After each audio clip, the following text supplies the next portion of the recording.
aqui nos estúdios da FM Conquista, Reinaldo Carlos, o mais conhecido como Charles, né? Responsável pela coordenação da dengue na Vigilância Sanitária e Epidemiológica de Porto Feliz. Bom dia, Charles. Bom dia, Márcio. Bom dia, amigos da rádio de Porto Feliz. É um prazer estar aqui com você, Márcio. Charles, a gente sabe que hoje em dia, né, embora a gente esteja entrando no inverno já, né, terminando o outono, começando o inverno, mas os preparos, os cuidados com a dengue não param, né, até porque a proliferação do mosquito continua, né, e o que está sendo feito, desenvolvido na cidade hoje? Olha, Márcio, você disse bem, infelizmente, com a questão aí do inverno, era para diminuir a questão da dengue em todo o Brasil. Mas nós podemos ver pelas notícias aí que a situação de dengue está muito difícil em todo o Brasil, né? Inclusive aqui na nossa região, Sorocaba, Votorantim, mas graças a Deus aqui em Porto Feliz, com as medidas nossas adotadas aqui no município, nós temos alcançado um grande sucesso, né? Hoje nós estamos assim, vou falar de casos positivos para as pessoas saberem quantas pessoas com dengue tem em Porto Feliz, né? Já está sarado, as pessoas já estão curadas já, não tem mais problema. Mas nós temos 16 casos confirmados de dengue em Porto Feliz. Desses 16 casos, 8 são importados, ou seja, vieram de fora, né, de outros municípios para o nosso município. E nós temos 8 casos que é daqui do próprio município, ok? E aí a gente continua fazendo todo o trabalho. Inclusive, nós vamos fazer um trabalho agora na Vila Progresso, né, nessa segunda-feira.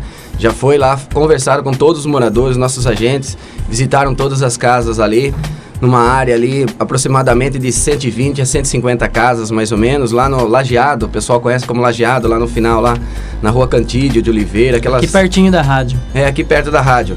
E nós vamos fazer um trabalho ali chamado de nebulização, que é passar o veneno. Mas antes de fazer essa nebulização, nós precisamos fazer o controle de criadouros. O que é isso? Nós precisamos entrar em todas as casas, retirando possíveis locais que possam estar criando esses mosquitos. Então nós vamos tirar as larvas do mosquito, nós vamos tirar os ovos do mosquito das casas, vamos deixar sem condições nenhuma de crescer novos mosquitos. E aí os mosquitos que ficaram no ar, nós vamos matar com o veneno que nós vamos passar. É a mesma coisa que você pegar um veneno, um SPP assim em casa e matar o mosquito lá que está voando na sua casa. E nós vamos matar essa quantidade grande de mosquitos que está no ar. Muita gente pensa que esse veneno fica por vários dias, mas não é verdade isso. Esse veneno só mata o mosquito naquele período de 15 a meia hora mais ou menos, entendeu? Então nós retiramos todos os criadouros e matamos todos os mosquitos que estão voando. Com isso, nós vamos interromper a transmissão de dengue. Ali nós tivemos um caso positivo e mais 2 que estão suspeitos na mesma região. Então, antes que ele se confirme, venha confirmar por meio de laboratórios, pode confirmar sim ou pode confirmar não, né? Mas antes que venha acontecer isso, nós já estamos fazendo essa medida preventiva. Charles, você está falando aí dessa ação de nebulização que vocês vão realizar. No momento, como o cidadão porto-felicense, eles recebem os agentes? Eles têm sido flexíveis ou ainda encontram problemas de famílias que não deixam os agentes entrarem na casa e fazer a vistoria?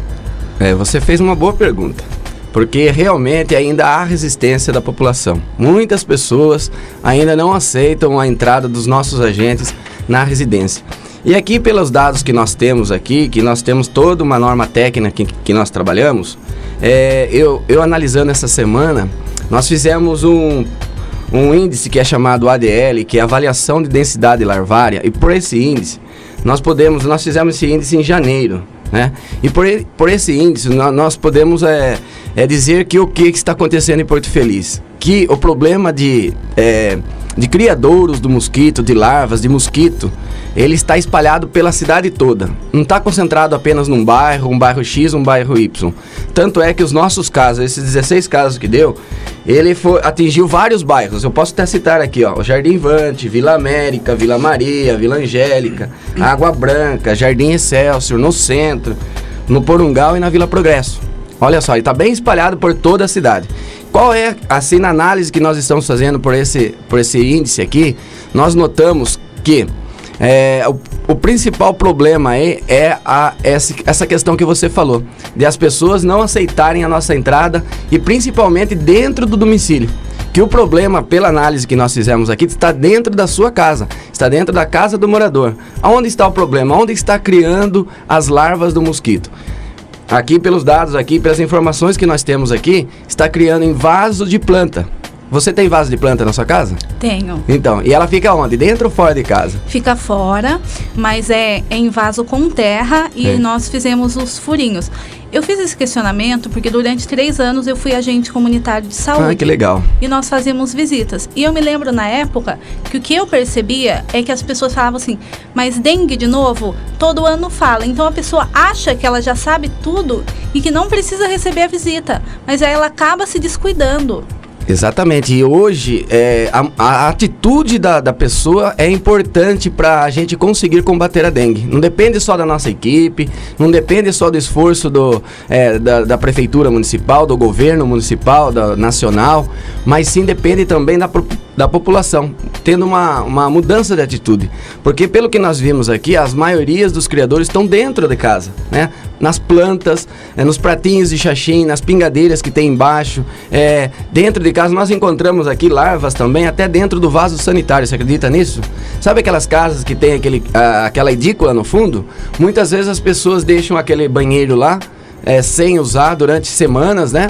E deixa a tampa destampada e aquela larva vai criar dentro do vaso sanitário. Então, nós precisamos mais atenção dos moradores, permitindo a entrada dos agentes controladores de vetores e também dos agentes comunitários de saúde, que também visitam 80% da nossa cidade, que eles também fazem combate à dengue.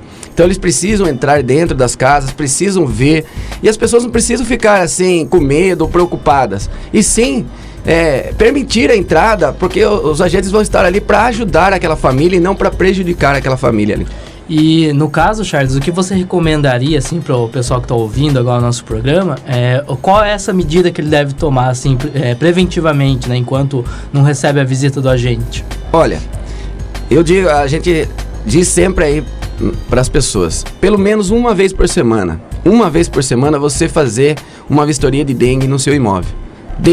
Principalmente dentro e fora, no quintal, eliminando possíveis criadouros. Uma latinha de massa de tomate jogada no quintal pode ser um criadouro. Um potinho de Danone, um brinquedo de uma criança, né? Muitas vezes as crianças brincam e depois que termina de brincar vai para dentro de casa, tomar banho, esquece os brinquedos lá no quintal. E muitas vezes esse brinquedo pode ficar vários dias lá, aí vem a chuva. E os ovinhos já estão instalados no brinquedo, porque os ovinhos são muito pequenininhos, não dão para ver a olho nu. E ali forma milhares de ovinhos. Nesse último curso que eu fiz agora, segunda e terça-feira dessa semana passada, eu assisti um vídeo que as larvas, os ovos, quando caem na água, eles se transformam de forma muito rápida. Em 10 minutos, os ovos caíram na água, em 10 minutos forma milhares de larvas. Então é muito rápido o processo de criação do mosquito da dengue. Ou seja, o ideal é a pessoa montar uma listinha que ela faça essa conferência toda semana, é isso? Muito bem, se ela tiver um checklist, onde ela fala assim, olha, agora eu vou olhar o vaso sanitário, agora eu vou olhar o vaso da planta. Um outro lugar muito importante para olhar dentro de casa é atrás da geladeira. Atrás da geladeira contém lá um local lá que armazena água. A água descongela do congelador e ela cai naquele local, depois ela vai secando com o tempo. Mas ela leva uns 3, 4, 5 dias para secar totalmente. E ali nós já encontramos larvas lá positivo para o mosquito da dengue. Então dentro de casa está morando perigo. E muitas vezes as pessoas estão falando lá no córrego, lá fora, lá não sei na onde, lá no mato. Mas não, o problema mesmo está dentro, pelos estudos aqui que nós estamos fazendo aqui, o problema está dentro da casa do morador. Ele precisa deixar a nossa entrada e pelo menos uma vez por semana fazer uma vistoria de combate à dengue na casa dele, fazendo esse checklist, eliminando esses possíveis criadouros. Nas suas visitas aí, qual o tipo de criador mais comum que você acha no município de Porto Feliz em maior quantidade? Então, nós estamos encontrando dentro do imóvel o vaso de planta ainda. Olha, faz tantos anos, faz mais de 20 anos que a gente já trabalha no combate à dengue, vem falando para o morador, e um dos maiores riscos aí está sendo ainda os vasos de planta. Eles precisam ser furados ou retirados debaixo daquela planta. A pessoa que tem planta, cuide bem da planta, mas cuide também de não ter dengue dentro de casa, né? E temos outros criadouros variados. E hoje um dos maiores problemas que nós temos assim no quintal, externamente, que eu posso dizer, é a questão de reciclagem. A reciclagem está muito terrível na nossa cidade, porque muitas pessoas aí estão trabalhando com reciclagem e armazenando essas reciclagens no próprio quintal, sem cobertura adequada, sem condições adequadas, cria barata, cria rato, pode criar escorpião e cria também o mosquito da dengue. Nós estamos juntamente com a prefeitura, juntamente com outros setores, social, obras, meio ambiente, nós estamos tentando fazer um projeto para a gente conseguir ajudar essas pessoas que armazenam esses tipos de lixo no quintal, né, que é a reciclagem, né? Porque muitas vezes essa pessoa, aí, se você chegar com uma autoridade sanitária, com a fiscalização lá para multar essa pessoa, muitas vezes ela não vai ter condições de pagar uma multa, porque ela está vivendo da reciclagem. Então, mas ela precisa manter aquele quintal em condições de não criar mosquito da dengue. Sobre esse ponto da reciclagem, o que eu já observei é que algumas pessoas que recolhem o papelão e outros tipos de coisa ainda têm um hábito que prejudica ainda muito mais. Eles molham com mangueira esse material para que o material fique mais pesado na hora da revenda e, infelizmente, aí cria esse acúmulo de água. Olha, essa água aí na reciclagem vai ser terrível, porque um copinho de água de café, um copinho daquele de café de água pode criar milhares de larvas. Imagine essa pessoa jogando com mangueira aquele monte de reciclagem no quintal. Quantos focos de mosquito da dengue nós não vamos ter aqui, e o problema vai se alastrar pela cidade toda. Então nós pedimos colaboração de toda a sociedade para estar informando esses locais pra gente tentar fazer um cadastro desse pessoal, pra gente estar controlando esse pessoal. Pelo menos uma vez por semana a gente está visitando eles. Vamos fazer um rápido intervalo, Charles, a gente volta já.